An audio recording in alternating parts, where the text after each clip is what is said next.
What would you do if the person you trusted most betrayed you in your own home? Brian didn't explode, he made a plan. But when quiet revenge meets unexpected twists, nothing goes as planned. Brian Welker's story didn't start with his recent promotion or even the struggles in his marriage. Years earlier, he had found himself at the center of a major crisis when Harding Containers faced a serious environmental compliance problem. The company had been cited for mishandling hazardous waste, and layoffs seemed inevitable as regulators pushed for costly facility upgrades.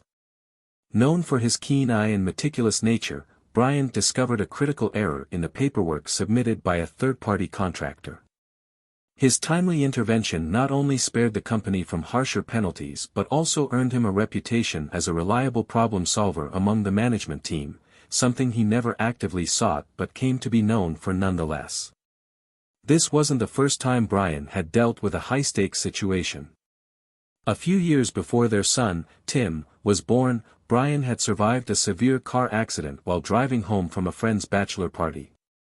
A drunk driver had crossed into his lane, causing a crash that left him with a fractured arm and a lingering fear of night driving. Although he fully recovered physically, the experience left a lasting impact, shaping his cautious and responsible attitude, qualities that later became hallmarks of his approach to both parenthood and his career. In the early years of his marriage to Brenda, they faced another unexpected trial when a tornado tore through their neighborhood, leaving their modest apartment badly damaged. For weeks, they lived in a motel, juggling insurance claims and sifting through the debris of what remained. The ordeal, though grueling, brought them closer as a couple. They leaned on each other for support, determined to rebuild their lives piece by piece. Back then, Brian truly believed that he and Brenda could face anything life threw at them, side by side. But as life often does, it tested their resilience in ways he never anticipated.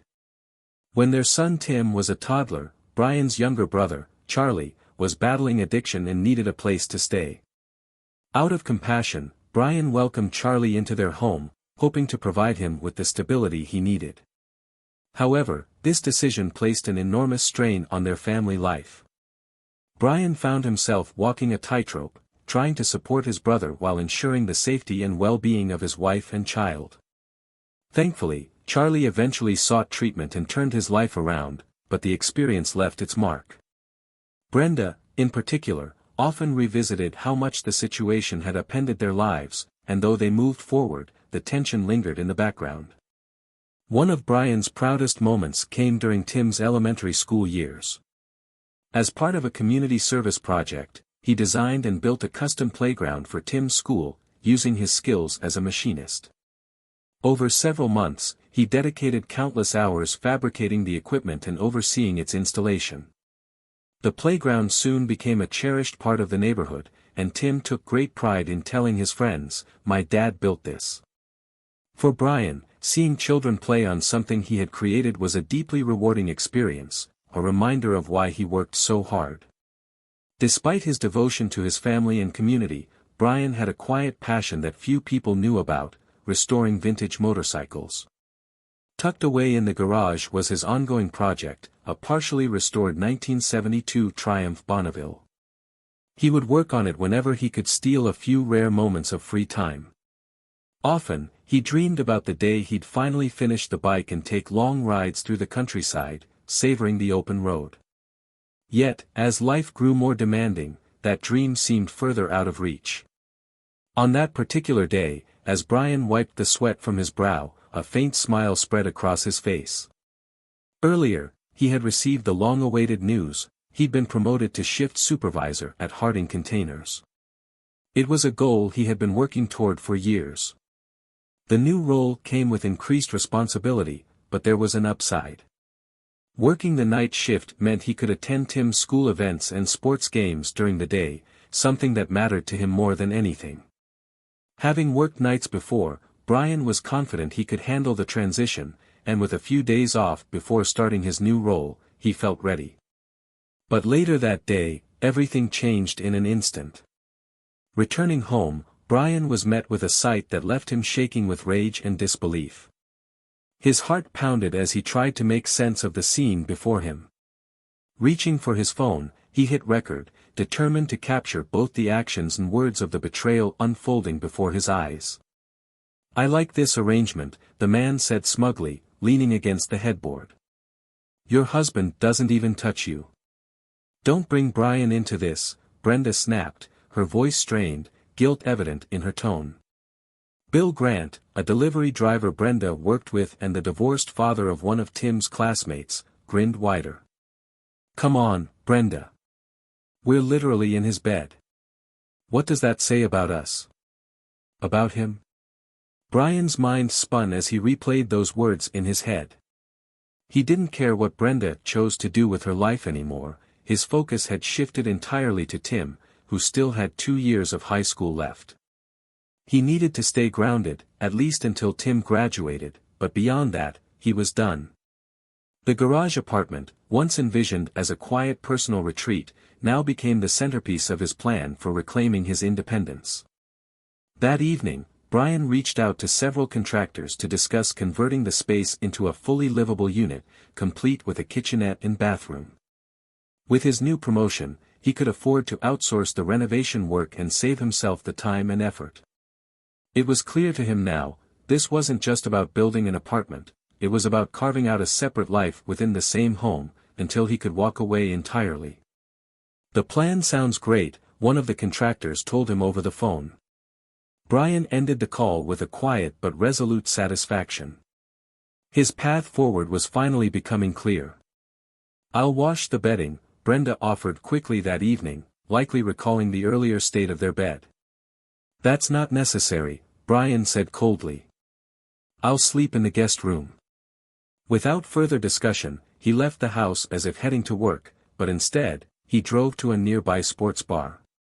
He ordered a couple of beers, watching a baseball game in peace, trying to clear his head. Sitting there, surrounded by strangers, he felt a strange mix of relief and numbness. By the time he returned home, Brenda was already asleep.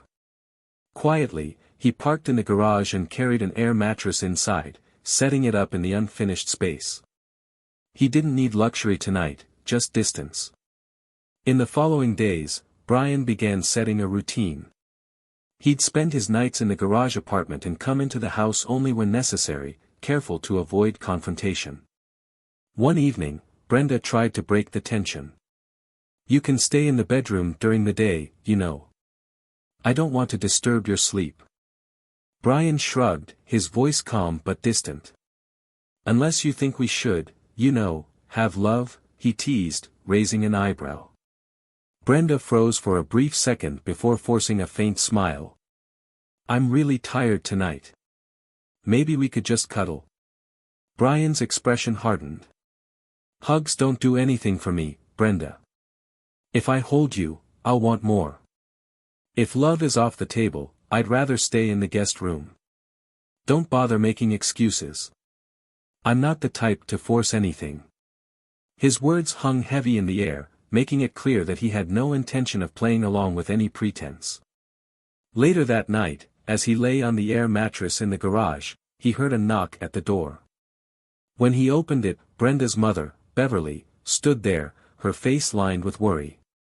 "Sorry to wake you," she said softly. "Is that why you called me? To check in?" Brian sighed, stepping aside to let her in. He wasn't ready for a long conversation, but he knew it was time to start confronting the reality of his situation, not just with himself, but with those closest to him. "If I was sleeping?" Brian snapped, rubbing his eyes. "No need for the attitude," Brenda's mother replied calmly. "Bill and I know you're on night shifts. Just let us know if you need help with Tim." Without another word, Brian hung up the phone and yanked the cord from the wall, muttering under his breath about how clueless people could be. Moments later, he drifted back into a light sleep, trying to push away the irritation. By Friday, the apartment renovations were complete, a feat that left Brian genuinely impressed. The crew had managed to finish the job in just 4 days, something that would have taken him months on his own. Standing in the newly finished space, he allowed himself a brief moment of satisfaction. It wasn't just a retreat anymore, it was a new beginning. Later that evening, as they crossed paths in the kitchen, Brenda tried to lighten the mood. "You haven't exactly taken me up on my offer for a proper talk," she said with a scowl. Brian smirked, clearly unfazed. "I told you, just let me know when you're ready to be served." "I'm not livestock," Brenda shot back, her tone sharp.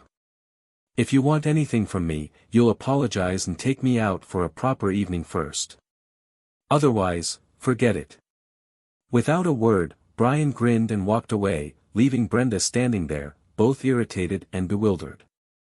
The following morning, Brian's mood brightened as Tim brought up plans for Saturday's baseball game.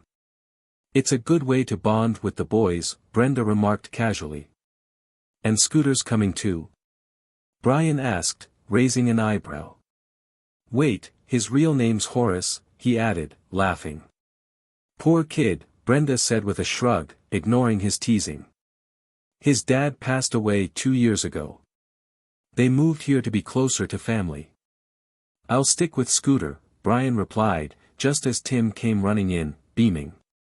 "Scooter's mom said yes. He's coming with us." Brian smiled at his son's excitement. "It's going to be a great game." That Saturday afternoon, Brian pulled up in front of a neat, ranch-style house. Before he could even turn off the engine, Scooter came running out, grinning from ear to ear. On the way back, the two boys chatted non-stop, bursting with excitement about the game. "Thanks for taking him," Scooter's mom, Gertrude, said with a warm smile as she greeted them later. "Not a problem," Brian replied. They had a blast, and maybe a few too many hot dogs and sodas. "That's what baseball games are for," Gertrude laughed. "Anytime you want to take Scooter along, just say the word." The game had been a total success. Tim played well, Scooter caught a foul ball, and both boys indulged in more snacks than they probably should have. On the way home, they dozed off in the back seat, exhausted from the excitement of the day. When they returned to Scooter's house, Brian carefully helped the drowsy teen to the door, where Gertrude waited with a smile. "He looks like he had a great time," she said. As the baseball season continued, Brian's involvement with the team grew. The coach, noticing Brian's interest and skill, started assigning him to help out with some of the kids during practices. While the coach focused on the overall team, Brian worked closely with a few of the players who needed extra attention. Tim was already a strong player, but Brian was proud to see how much he continued to improve. The real surprise, however, was Scooter. At the start of the season, Scooter had shown potential but lacked confidence and often seemed hesitant on the field. Determined to help, Brian dedicated his weekends to extra training sessions with the boy.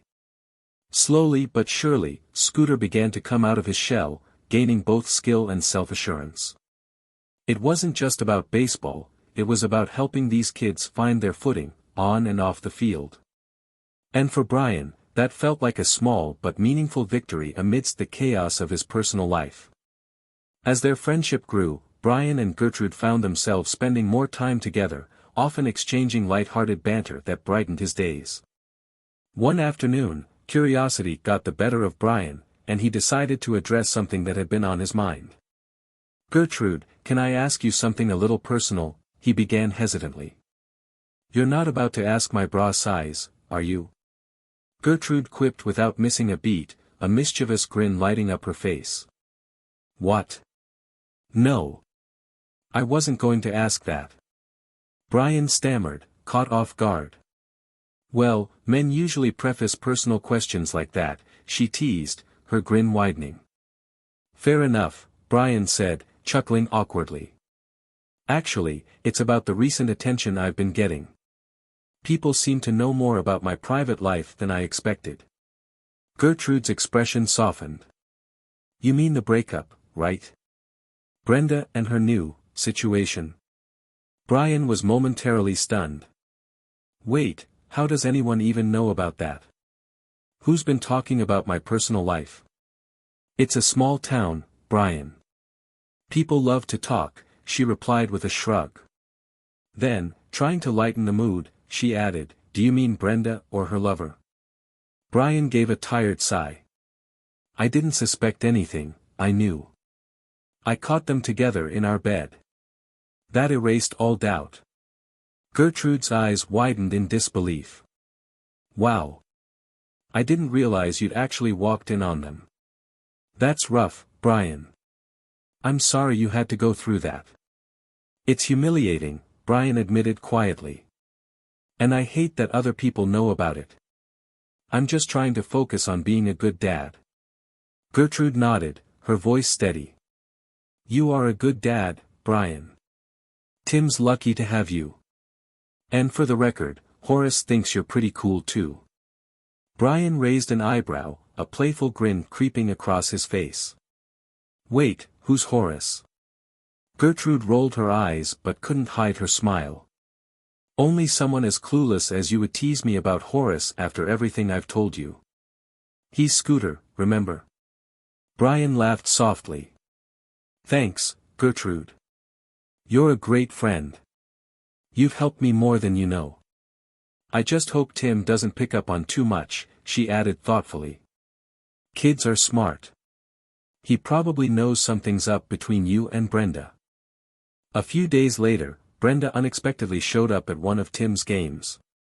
She wore a fitted sweater that accentuated her slim waist and curvy figure. Though her outfit wasn't overly revealing, it was stylish enough to catch attention, including Brian's, though he quickly looked away. Brenda kept the conversation flowing by asking questions about the team and the kids, as if trying to fit back into a routine she had once been too busy for. Standing nearby, Gertrude watched the interaction with a knowing smile. She handed Brian a soda and a hot dog, then retreated, leaving him to handle Brenda's sudden appearance on his own. You've been too busy for Tim's games before, Brian remarked casually, taking a sip of his soda. How'd you manage to fit this one into your schedule?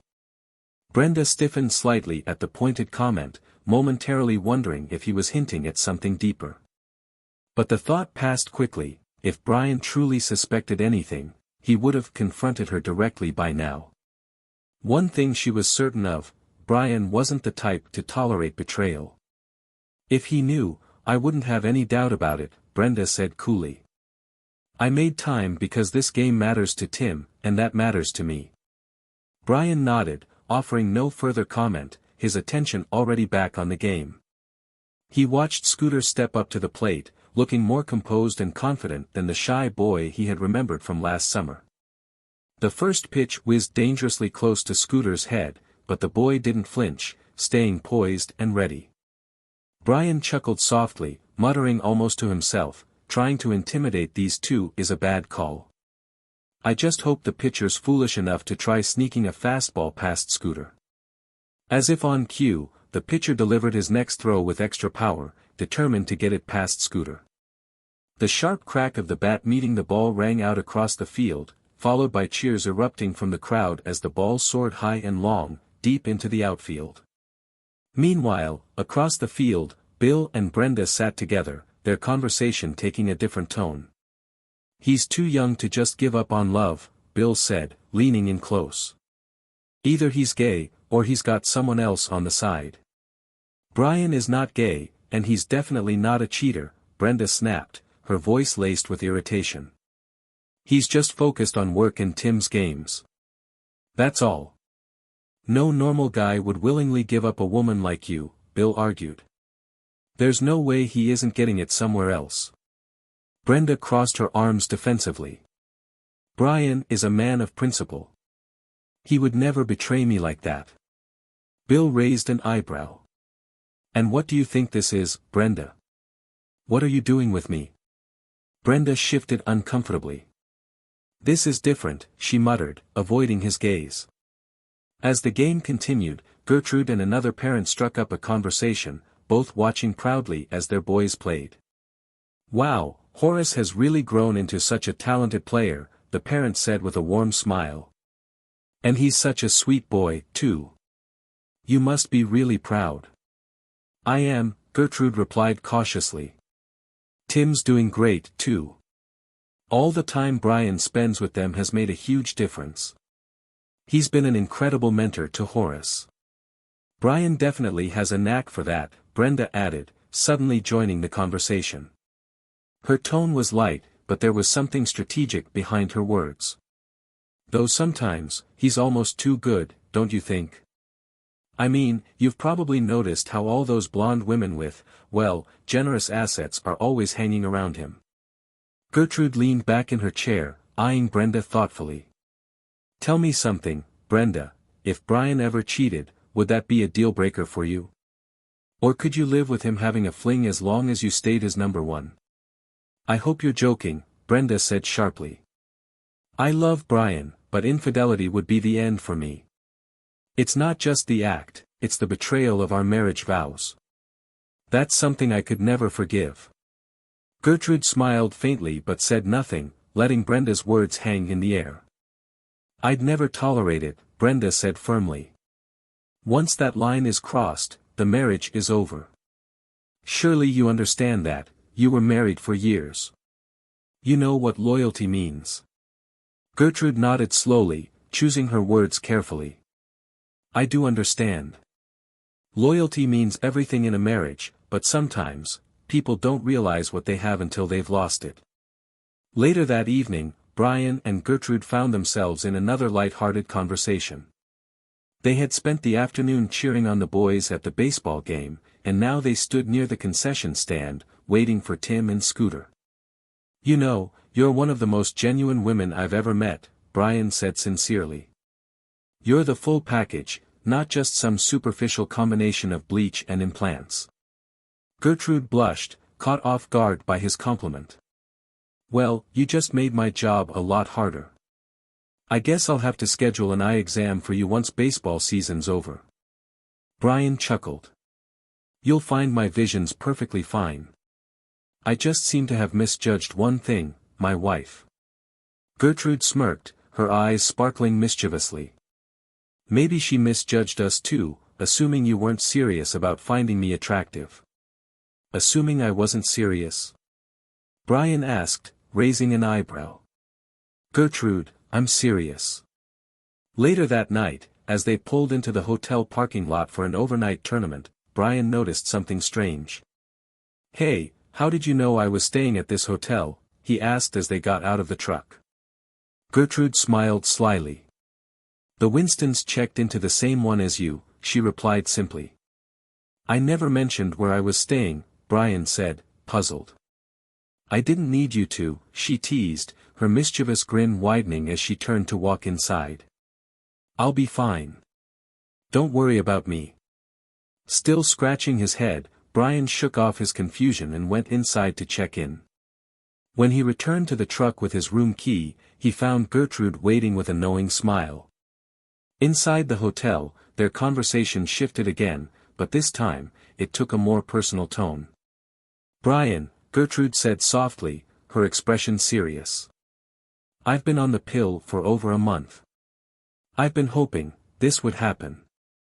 Brian stared at her, momentarily speechless. Can you give me one valid reason why we shouldn't be together? She asked, her voice softening. Or is it just that you don't find me attractive? She hesitated before adding, your wife picked me as a decoy because she thought I was plain and wouldn't appeal to you. Am I really that undesirable? Gertrude, don't ever say that, Brian said firmly. You're incredibly attractive. I've never cheated on Brenda before, so this is new for me. It's an adjustment. But you make a strong case. Gertrude smiled faintly but didn't respond right away. Brian paused, his tone becoming thoughtful.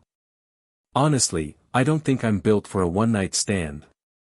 Maybe it's better to give up love entirely than to experience it once and go back to being celibate. You're ridiculous, Gertrude said, laughing. I told you, we'll probably move in 6 months. That's plenty of time for us, unless you think you're too old for 6 months of amazing fun with a very eager woman. Brian's lips curved into a teasing grin. Well, I guess we'll just have to find out. Think you can live up to your nickname, Minx? Guess you'll see soon enough, she replied playfully, as they both tried to navigate the uncharted territory ahead. Oh, I'll show you, Brenda said, her voice taking on a playful tone as she slipped under the covers. "It's been a long time, Brian. You must be missing this, let's make love." Brian hesitated, his expression unreadable. His response came out laced with sarcasm. "Are you finally admitting you need some attention? I knew you'd come around eventually.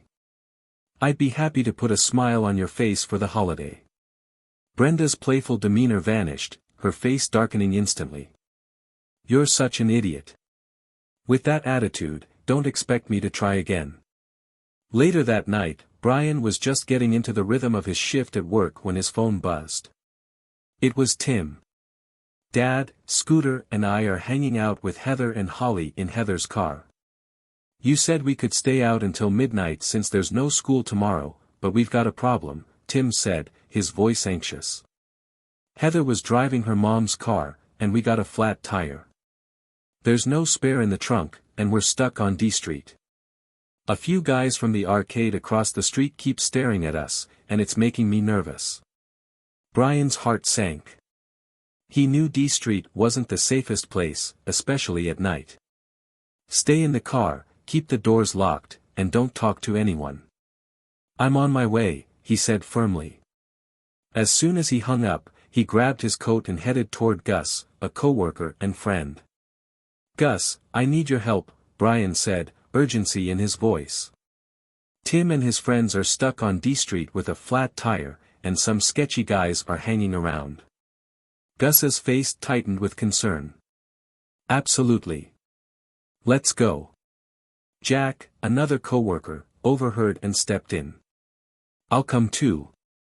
You shouldn't go alone to a place like that." The three men hurried out to Gus's car, all fully aware of how dangerous the area could be at night, especially for teenagers. Meanwhile, Brenda lay in bed, basking in the afterglow of her time with Bill. Just as she started to relax, Bill's phone rang. He glanced at the screen and groaned. "It's Heather. If I don't answer, she'll give me hell for ignoring her." As Bill answered the call, Brenda could only hear his side of the conversation, but she quickly picked up on the tension. "You're stuck where?" he asked sharply. "Stay put, and don't talk to anyone. I'll be there soon." Brenda watched as Bill got out of bed and started pulling on his clothes. "What's going on?" she asked. "Heather's in trouble. Flat tire, sketchy area, same old story," he muttered before grabbing his keys and heading out. When Brian, Gus, and Jack arrived on D Street, they immediately spotted Heather's car parked near the curb. A small group of men loitered nearby, eyeing the teens with obvious interest. As Brian and his friends approached, the group swaggered over, their intentions clear. "You're on our turf," one of the men sneered. "You don't touch anything without my say-so." Before Jack could respond, Brian swung the tire iron he was holding, striking the thug hard in the shins. The man collapsed with a loud groan, clutching his leg in pain. Without hesitation, Brian grabbed him by the collar, dragged him near the flat tire, and pinned him face down on the ground. Sitting on the man's back to keep him in place, Brian calmly resumed working on the tire. Two other men rushed forward, but Jack intercepted the first, landing a solid punch to the guy's head. Gus blocked the second man, raising his fists to ward off any further attack. Within minutes, Brian finished changing the tire. Once the teens were safely in the car and on their way to a safer area, Brian turned back to Gus and Jack, who were both catching their breath. "You really cracked that guy's shins," Gus said, laughing as they drove back. "He went down like a sack of potatoes." Jack rubbed his arm, wincing slightly. "That punch felt good, but I'll probably feel it tomorrow." "And you sitting on that guy while changing the tire?" "Classic." Brian smiled faintly, relieved the situation hadn't escalated further. Their late-night adventure had ended safely, but it was a night none of them would forget any time soon. Tales of bravery and quick thinking spread fast, especially among the night shift crew at the plant. Brian's recent late-night adventure on D Street had quickly become the talk of the plant. Stories of how he had handled the dangerous situation with calm precision were being recounted with admiration. These kinds of stories, ones where courage and quick thinking saved the day, always brightened the dull hours of night work. Meanwhile, back home, things were not as light-hearted. Brenda was caught off guard when Sue, a friend from the neighborhood, recounted the events of that night in vivid detail. Brenda tried to maintain a calm exterior, but her anger simmered beneath the surface. Bill had known Heather, Tim, and the others were in trouble, yet he had brushed it off, leaving them stranded while Brian stepped in like a real man. Feigning ignorance, Brenda asked, "That's quite a story. What exactly have you heard? I want to make sure the rumors are accurate." Sue didn't hold back, relaying every detail she had picked up. By the time Sue was done, Brenda's anger was barely contained.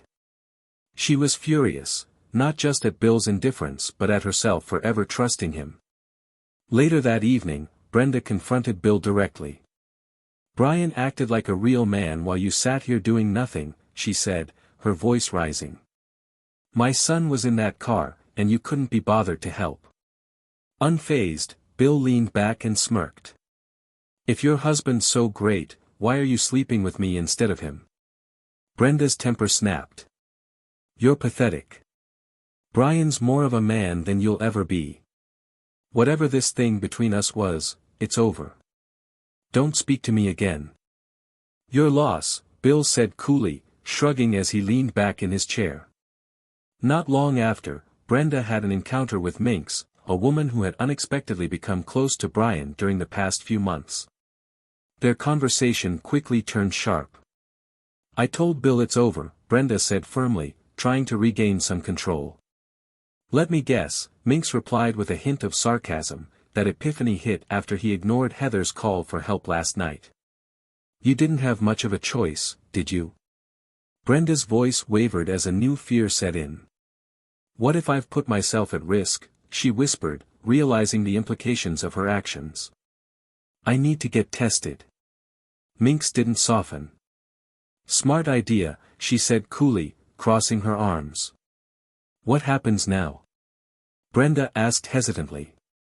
"We keep things as they are," Minx said with a shrug. "I'll visit Brian when I can. You keep working late and avoiding him. If it isn't broken, why fix it?" "I can't do that," Brenda said, her voice gaining strength. "You're leaving in a few months. I'll stay and show Brian that I can be the wife he deserves." Minx raised an eyebrow, unimpressed. "That's rich, coming from you. After what you've done to hurt him, do you really think you can just fix everything?"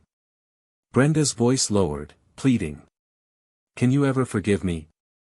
Minx cut in, her tone cold and cutting. "Forgiveness is one thing. Trust, that's a whole different story. How do you plan to regain Brian's trust after you've shattered it?" Brenda's confidence faltered. "That's the problem. How do I regain his trust?" "That's the problem every traitor faces," Minx replied bluntly. "Here's my advice, enjoy the next few months while you're still Brian's wife in name only. Use that time to reflect on what you gave up for a mediocre fling with Bill. Once Tim graduates, Brian will likely show you the door." Brenda turned away, her heart heavy with the weight of Minx's words.